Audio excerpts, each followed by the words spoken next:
The Grave of the Hundred Head by Rudyard Kipling. There's a widow in sleepy Chester who weeps for her only son.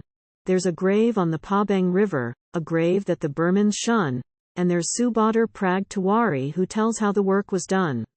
A Snider squibbed in the jungle, somebody laughed and fled, and the men of the First Shikaris picked up their subaltern dead, with a big blue mark in his forehead and the back blown out of his head.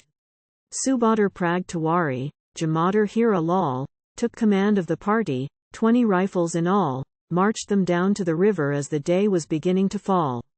They buried the boy by the river, a blanket over his face, they wept for their dead lieutenant, the men of an alien race, they made a samadh in his honor, a mark for his resting place. For they swore by the holy water, they swore by the salt they ate, that the soul of Lieutenant Eshmat Sahib should go to his God in state, with 50 file of Burmans to open him heaven's gate. The men of the First Shikaris marched till the break of day, till they came to the rebel village, the village of Pabeng River, a jingle covered the clearing, calthrops hampered the way. Subadar Prag Tewarri, bidding them load with ball, halted a dozen rifles under the village wall, sent out a flanking party with Jemadar Hira Lal. The men of the First Shikaris shouted and smote and slew, turning the grinning jingle on to the howling crew.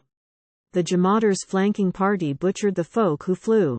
Long was the morn of slaughter, long was the list of slain, 50 heads were taken, 50 heads in twain, and the men of the First Shikaris went back to their grave again, each man bearing a basket red as his palms that day, red as the blazing village, the village of Pabeng River, and the drip drip drip from the baskets reddened the grass by the way. They made a pile of their trophies high as a tall man's chin, head upon head distorted, set in a sightless grin, anger and pain and terror stamped on the smoke-scorched skin.